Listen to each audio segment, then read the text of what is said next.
Hello, friends, and welcome to San Jose Museum of Art's Lunar New Year celebration.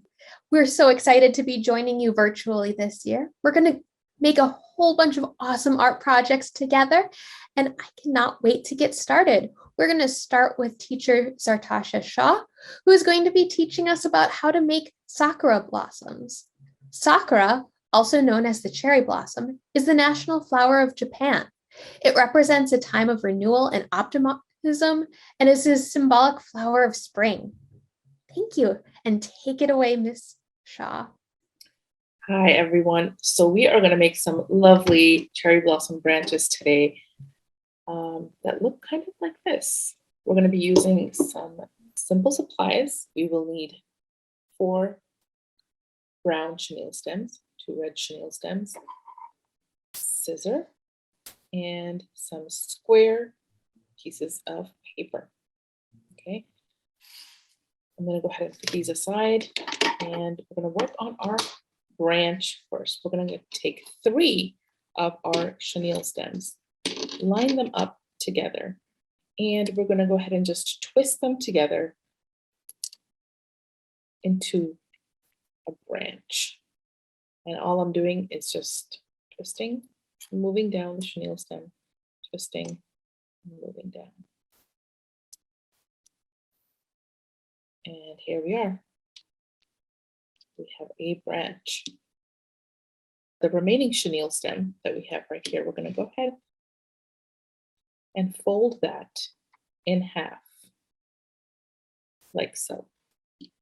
And we're going to go ahead and attach that one in the same manner, twisting to attach. Right here we have 3 stems going on here. This one, and the middle one that we've already twisted together. I'm going to take one of these stems and twist it roughly halfway onto the remaining stem. So we have something that looks like this.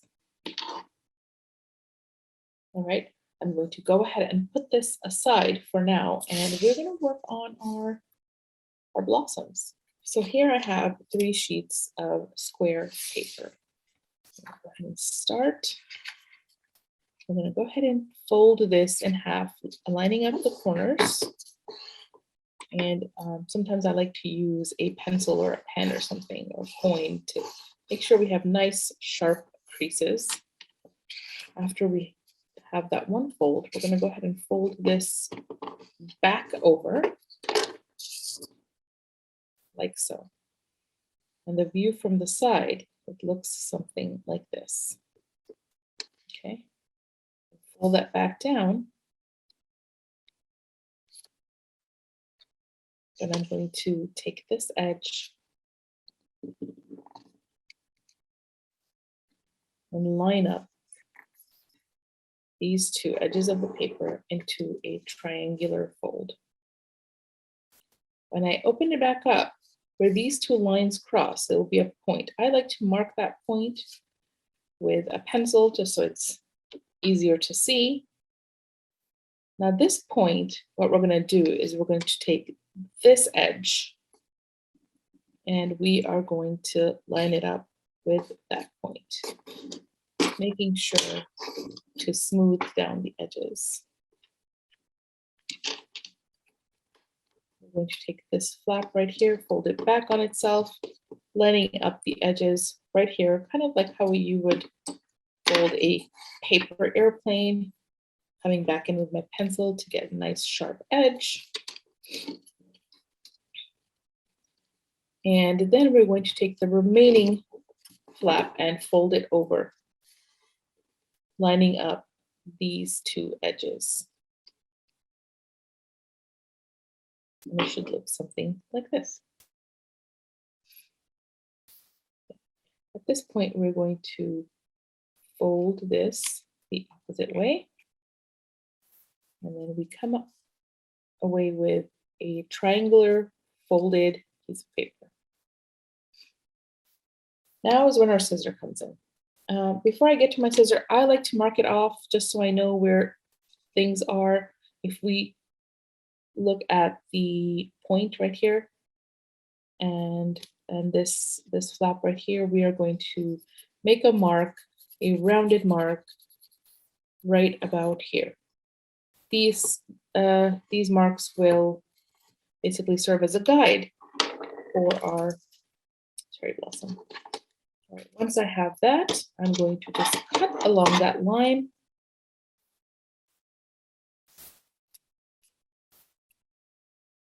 Like so. Side. And just a little part right here. Okay. And then with this little point that we have here, we're just going to make a little angled cut. And we should have something that kind of looks like this. But this is my favorite part when we get to open it up. When we open it up here, we have our beautiful cherry blossom. All right. So I will go through that 2 more times with you because we're going to need a total of 3. But I'm going to try to move a little bit quicker this time. So we're going to just fold that down like so. Fold it back. Come right into this triangular fold. Meet up the 2 points.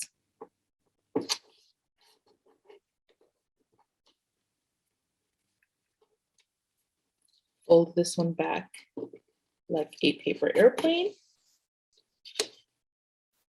This fold is going to join its friend right here. And then we're going to fold this whole thing back on itself like so until we come up with this. At this point, I like to make a little mark to indicate how big or small I want my cherry blossom to be. So I have went ahead and made this mark right here. If I wanted it to be a little bit bigger, I could have made another mark, but since we have one that's about that size, I'd like to get some variety, and I'm going to just cut along the line of the bottom, like so.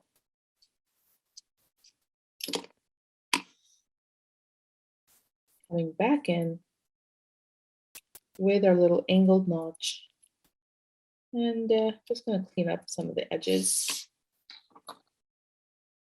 And here we have it. Open that up. Here we have our second little cherry blossom. Right.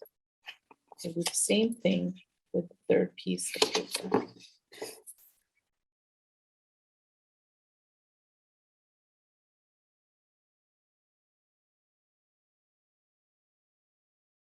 And here we have our 3 cherry blossoms ready to find their way on the branch. Remember those red chenille stems? Well, this is when they come in. What we are going to do is cut them into 3 equal pieces. And I do that by folding it 3 times, like this. And I'm just cutting a little piece. 1 and 2. We've got our 3 pieces. And repeat that with the next. Here we have a total of 6 pieces, right? So we've got our 6 chenille stems, we've got our 3 cherry blossoms, and now we are going to assemble it. I'm going to take the first cherry blossom and right in the center using my scissor or a pencil or just the chenille stem itself. I'm going to make a small indent or hole. And I'm going to take one of the chenille stem pieces, thread it through that hole, like so. We have something that looks like this. I'm going to take the top of this part, pinch between my thumb and my finger, and I'm going to just roll it down until it forms this rounded shape. that point, I'm just going to flatten this against the flower and push the flower petals back up. And at this point, I can adjust them, shape them into how I want it to look. And here we have our cherry blossom. I'm going to repeat that with these cherry blossoms as well.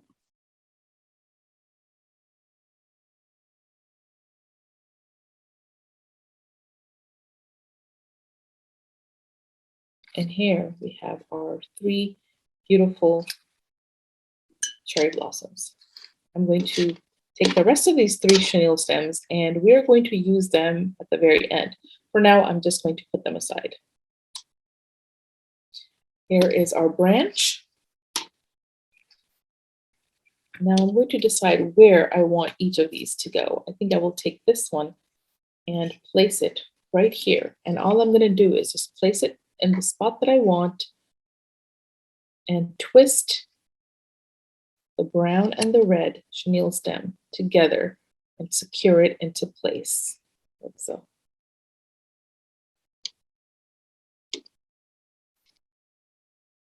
Do the same thing with the other one. I think that one I'll put right here. And just twist it into place. Right. As we can see, our cherry blossom stem is starting to come together. And we've got one more that I think I'll place right here, doing the same exact technique.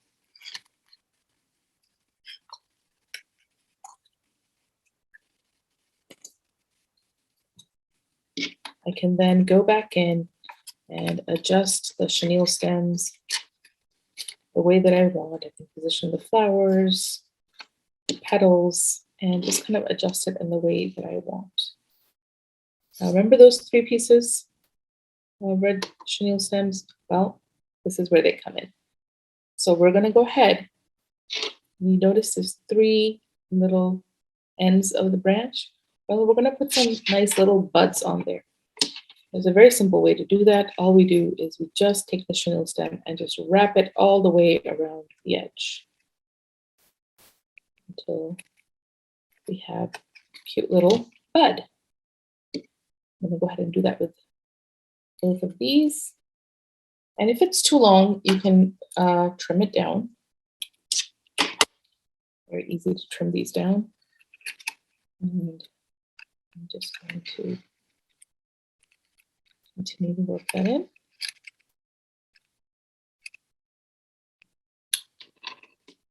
Here's my very last one.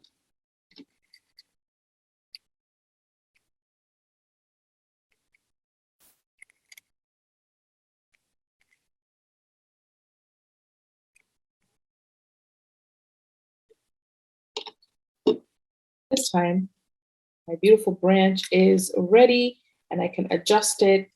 I can do a couple more twists if I need to and adjust it to whatever is aesthetically pleasing to me. I have one that's already made right here.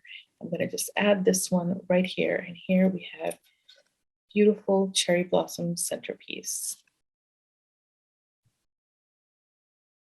Thank you, Ms. Shaw. That project was awesome and looks so good. I can't wait to try it myself. And I can't wait to see everyone else's work. Please make sure to email us pictures of the projects you make at education@sjmuseart.org.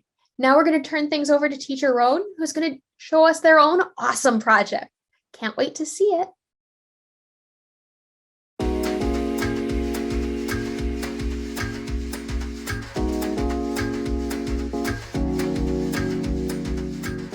Happy Lunar New Year, my friends. It's Rowan from SJMA wishing you a wonderful, healthy, and prosperous year of the tiger. And I'd love to show y'all how to create these origami tiger portraits. They are super cute, super easy to do, and it only takes 2 materials. That's right, origami paper and some sort of marker or writing tool. Folks, if you don't have origami paper at home, don't fret. You can create origami paper using just plain old printer paper that you might have around the house. and I'll show you how to do that right now. So real quick, I'll take this printer paper. I'm gonna take one of the corners here and bring it up to that long edge. Make a nice crease there. I'll have some excess on the side and I'm just gonna trim that off with my scissors.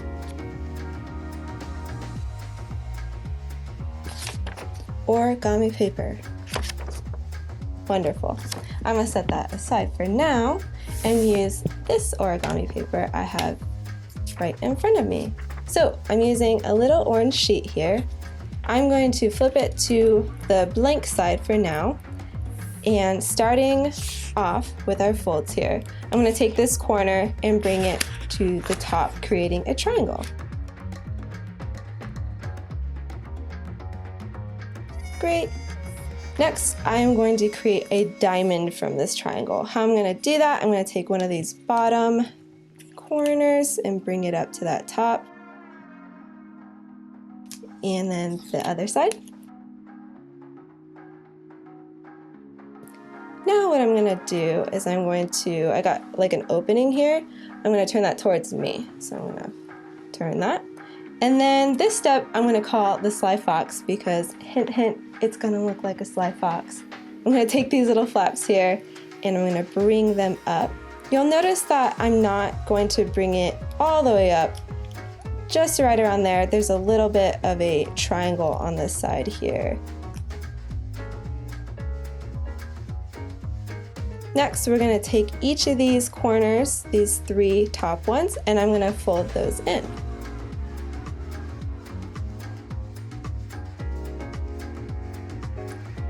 Nice. Okay, check it out. Does it look like a sly fox? Kind of does. But folks, it's not the year of the fox, right? It's the year of the tiger. So in order to create this fox into a tiger, we've got just a few more folds. Go ahead and flip it to this side. And I'm gonna take one of those flaps. You see how there's two there? I'm gonna take this front one and kind of line it up to where the point is gonna land in the middle. And I'm gonna do that to the other flap too. This creates the base for the tiger to stand up. See how all the other little ones are standing? Pretty neat, huh? Almost done. We gotta make a little nose on this guy, so I'm gonna take this front flap right and then bring it down to the bottom. And then fold. There you have it. We've got the base of our tiger. Now he needs a face, right? So let's think. I want to make my tiger have hard eyes. I think that'll look pretty cute. So I'm gonna go ahead, take my marker,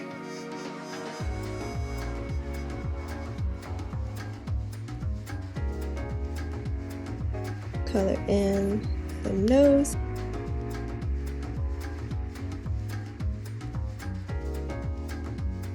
I'm gonna give him eyebrows too. And then, of course, this little tiger needs stripes.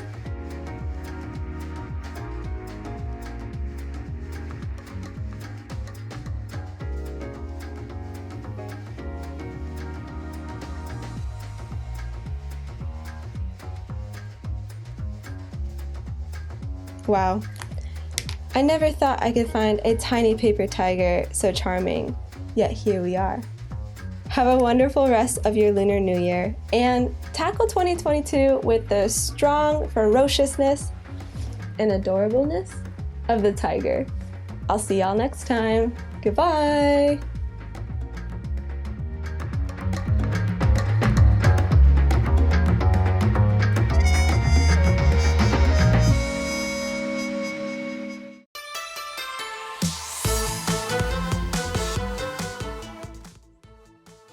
Chúc mừng năm mới. Happy New Year, everyone. That Lunar New Year is a huge tradition where we celebrate for days and days. We're so happy that the San Jose Museum of Art invited Chopsticks Alley to join you today to share with you a Vietnamese art tradition. But before we begin, I'd like to share with you a little bit about what Chopsticks Alley Art does. We promote Southeast Asian cultural heritage through the arts by providing and promoting artists through art exhibits, classes, performances, and events. We celebrate the cultural diversity of Southeast Asian contemporary art to connect communities. And so today with me, I have my partner in crime, and she is an artist. Her name is Hang Hun, and she also works in sculpture, photography, and oil painting. She's pursuing an BFA degree in spatial art and a minor in photography. She hopes to help the world be a better place through her art. And of course, we are thrilled to have her join us to show you how to make your own version of Sơn Mài drawing painting today. Hi, Happy New Year, everyone. I'm so happy to be here and thank you for inviting me to be here. You look so beautiful. I love your pink. Thank you. Thank you. I'm so glad we're both wearing pink today. It's a very happy New Year kind of color, right? Yeah. So, all right. In 2021, Chopsticks Alley published an art book, and it is titled Art Venture Down the Mekong, to highlight 8 different countries connected by the Mekong River in Southeast Asia, one of which is, of course, Vietnam. And that's why we think that Hang is the perfect artist to show us the tradition of Sơn Mài. Hang, do you know how to make Sơn Mài? No, but today we're gonna use Sơn Mài as inspiration to show you how you can make your own easy versions at home with the sketchboard. That's wonderful. Well, before we begin, I'm going to show our audience what the heck Art Venture Down the Mekong is all about. So let's show them the video, okay?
Wow, I love all the scenery. It makes me miss Vietnam and going back to visit.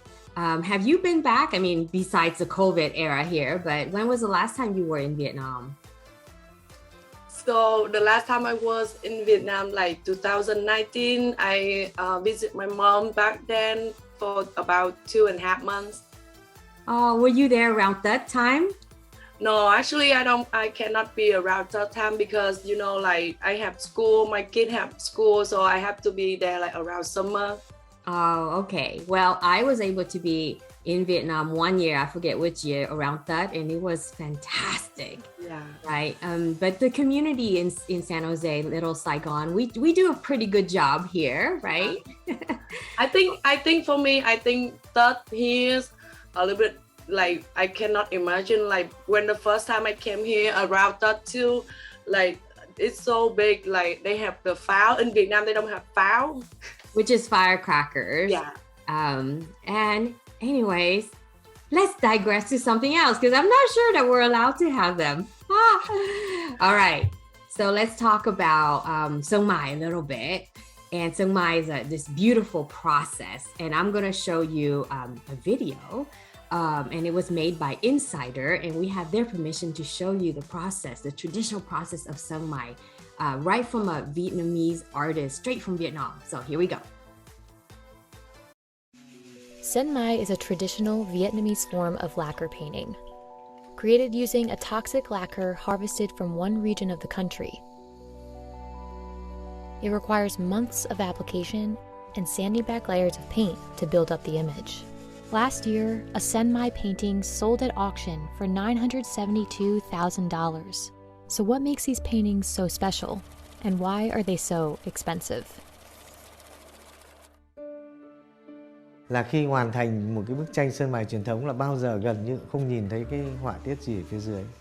Thế thì trong quá trình họa sĩ mài, tức là lúc vẽ, bắt đầu moi dần nó ra, hình dần dần lên, màu dần dần lên.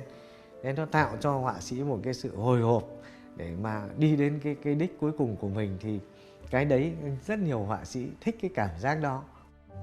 Pham Chinh Trung has dedicated almost 50 years to mastering Sơn Mài and knows how equally tiring and rewarding the craft can be. It is an art form of incredible value in Vietnamese culture for both the time and skill it requires and the exclusive natural materials needed to make it. The process of making lacquer paint begins in the forests of Vietnam, where planters collect resin from a toxic wax tree native to Southeast Asia called the Rus succedanea.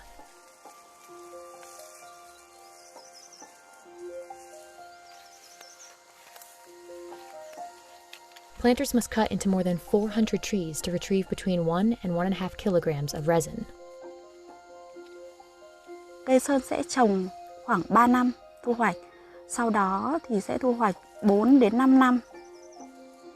Để thu hoạch được nhựa cây thì chúng tôi sẽ phải bắt đầu vào 4 giờ sáng. Cắt nhựa, dùng vỏ con trai để đựng nhựa cây và khoảng tầm 3 đến 4 tiếng sau thì thu hoạch.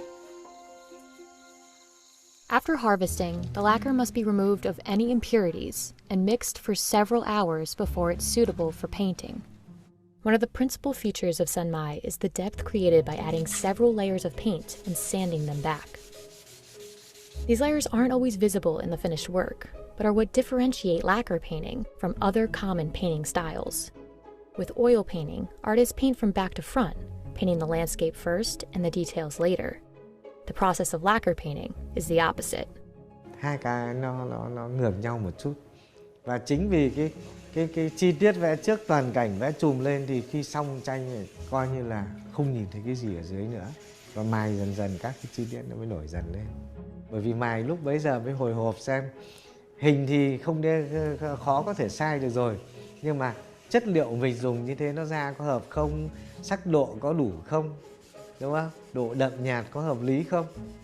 Anh giỏi về kỹ thuật là anh phải tạo ra được những cái tương quan đấy. Nếu mà không có tương quan đấy thì nó đồng chất nó quay trở về gần giống tranh sơn dầu.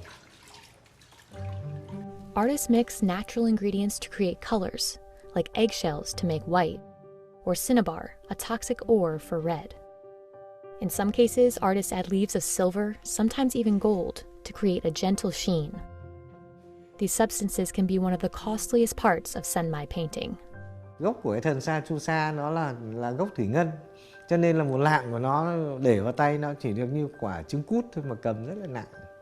Đấy, thế thì triệu vạc một cái gói con lên chẳng hạn, thế thì dùng nó rất là tốn kém về mặt nguyên liệu. While the raw materials of the painting may be more expensive than many other styles, the skill and the work of the artist are what set the final value. Along with the immense patience Sơn Mài requires, each work is unique and unpredictable. That's because painters are never quite sure how the layers will resurface through sanding. This can either increase the value of the work or force an artist to start over. Thế thì các họa sĩ sơn mài truyền thống thường là nếu mà kỹ thuật vững vàng, nắm được rồi phác thảo tốt, thì khi mài ra thì chủ động được khoảng độ 80%. 80% cái ý tưởng của mình, thế còn 20% còn lại là dành cho may rủi, ngẫu nhiên. Có thể cái ngẫu nhiên đấy nó làm tranh đẹp hơn cái ý định ban đầu của mình rất nhiều, nhưng cũng có lúc 20% ngẫu nhiên đấy nó không đạt yêu cầu của mình thì họa sĩ phải vẽ lại. Painters must be careful to let each layer fully dry before sanding, otherwise colors or designs could be ruined. There's no set amount of time a layer takes to dry, as it largely depends on the weather that day. Và cứ mỗi lần vẽ xong thì sơn ta vẽ bằng chất liệu truyền thống thì bao giờ cũng phải ủ. Nó có độ ẩm. Lý tưởng nhất là độ ẩm trong nhà vào khoảng độ 70-80% là sơn rất nhanh khô. Thế còn dày hanh là sơn không khô được. Đấy, lý do là cái độ ẩm của không khí nó là cái hơi nước của không khí, nó là cái chất xúc tác để cho các cái thành phần sơn nó liên kết với nhau tạo nên phản ứng khô của sơn. Nếu mà thuận lợi thì 1-2 ngày nó khô, mà nếu mà rời hanh chẳng hạn thì có khi phải ủ đến 3 ngày sơn nó mới khô. Thế thì để làm được một cái bức tranh sơn mài nó kéo dài hàng tháng. After weeks of work, pieces are polished with coal powder, which creates the smooth surface and lasting shine of Sơn Mài. Artists have used lacquer for its glossy finish for thousands of years. One of its best-known applications is Japanese lacquerware, decorative pieces of furniture, boxes, and dinnerware. But in the early 20th century, Vietnamese artists developed an interest in lacquer painting and created a style unique to the world. Impressive as these works can be, the process is both costly and arduous. And that's why Phan Chinh Trung believes the future of this tradition will depend on finding more artists willing to learn it. Để mà duy trì nó thì trước tiên là những cái người chỉ dựa vào mấy cái người họa sĩ mà đam mê cái nghề này thì không được, không giữ được. Mà vấn đề là phải phát triển. Cứ đợi cái truyền thống nó mất rồi mới lại đi tìm chỗ nọ, nguyền chỗ nọ, chỗ kia để phục hồi lại. Làm sao có được, đúng không? Một khi đã mất rồi thì làm sao nó đứt đoạn rồi.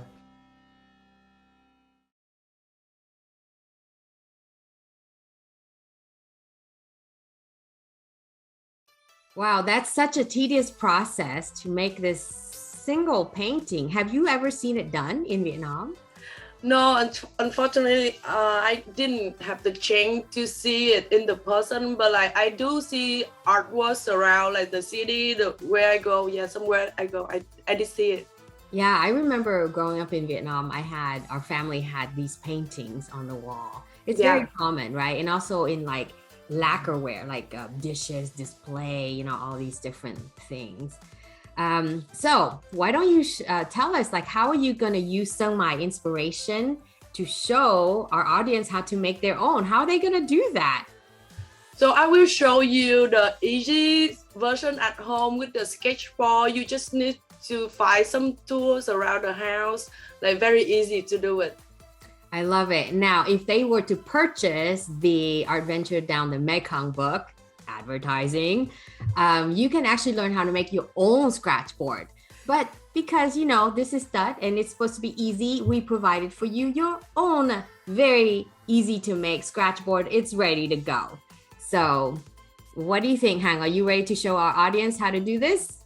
Yes, I do. I'm ready. All right, here we go. Let's begin by gathering our art supplies. So we're going to have our black scratch board on the left here, then some toothpicks and a pen and pencil and a scratching tool of some kind here. We have one for carving clay that we happen to find, and also a credit card of some kind, something with a sharp edge but thin enough for you to scratch.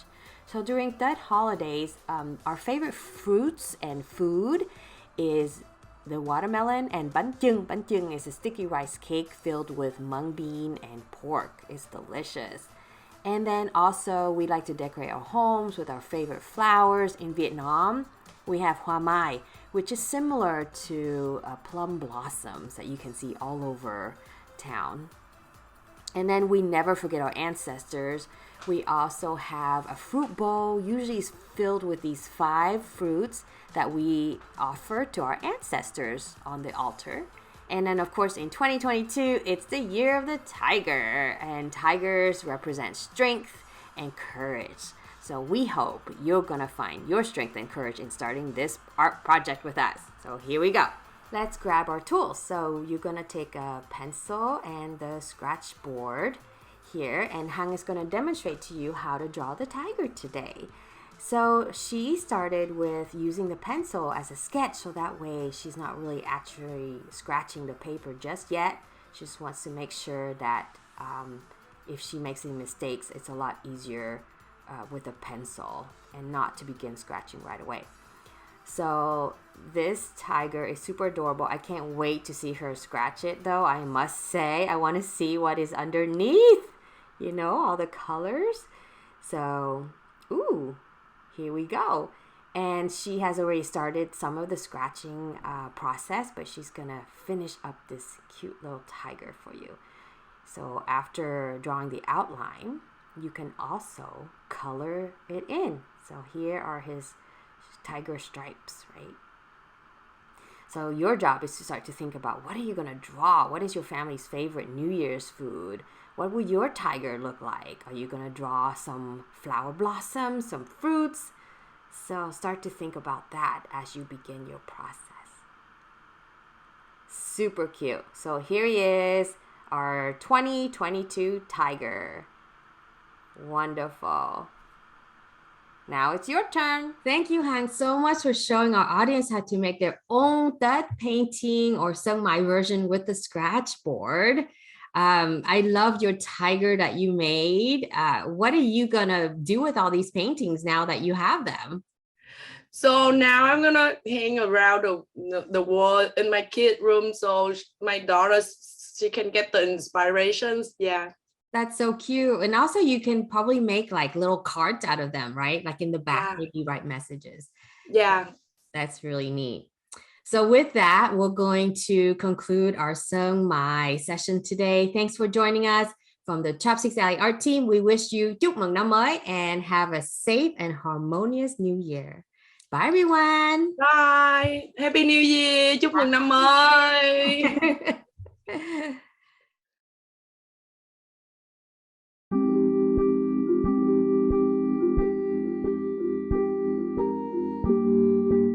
Hello, my friends, and happy Year of the Tiger.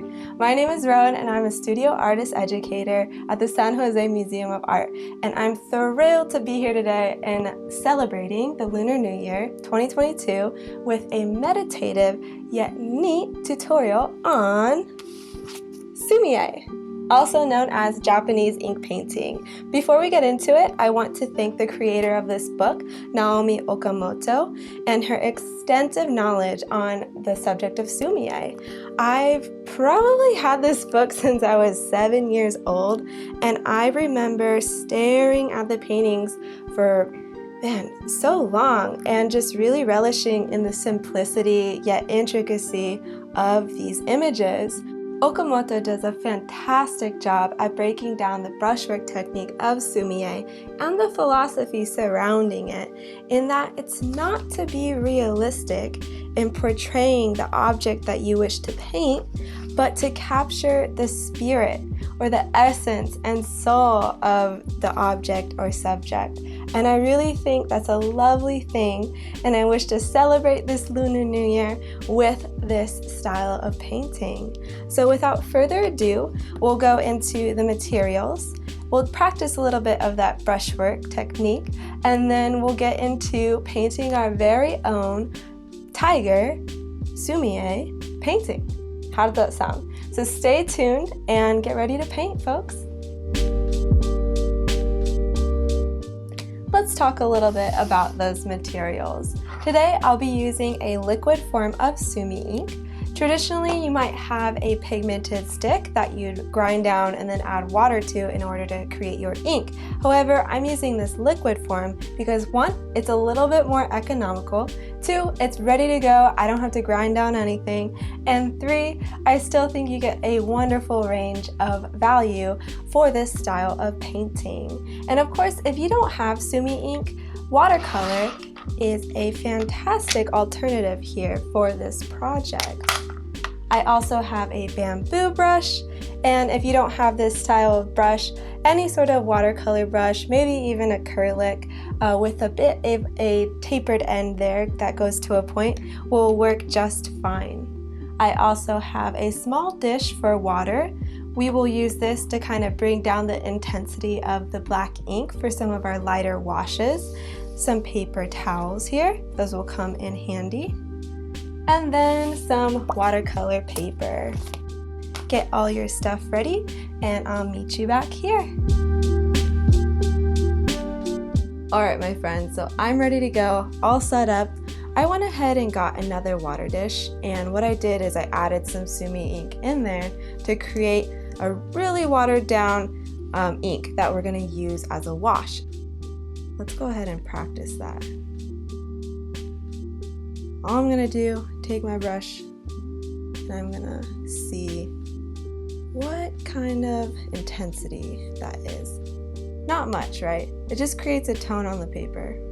So for this next one, I'm just going to create very thin lines. I'm just trying to use that tapered end.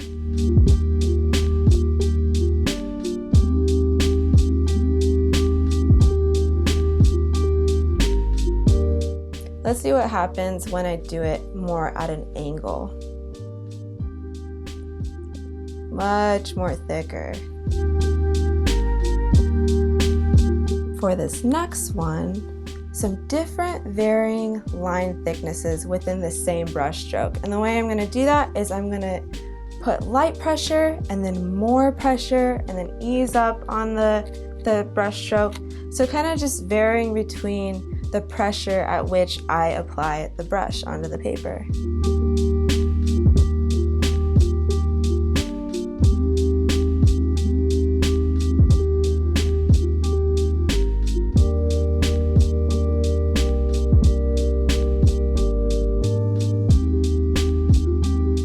Alright, so we just did that warm-up. Couple of different ways to use the brush to create some really lovely textures, different quality of line. Love it.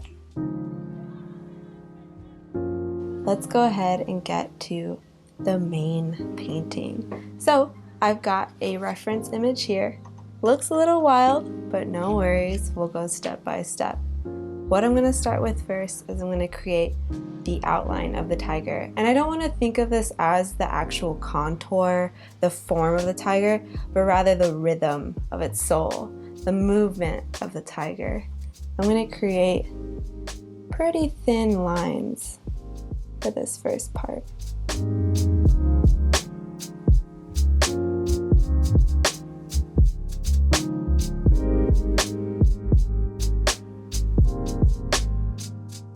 Awesome. So I've got the movement of the tiger down on my paper here, painted, and I'm going to move on to the color of the tiger, the orange, and I'll use that wash from earlier.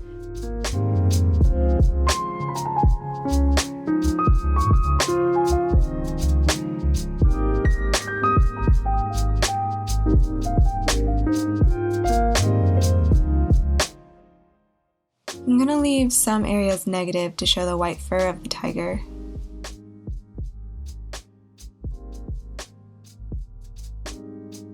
I'm moving on to the details by using more ink to create darker lines. I'm also changing the pressure of the brush in the same stroke to get that wide, then tapered quality. I love this about Sumi-e.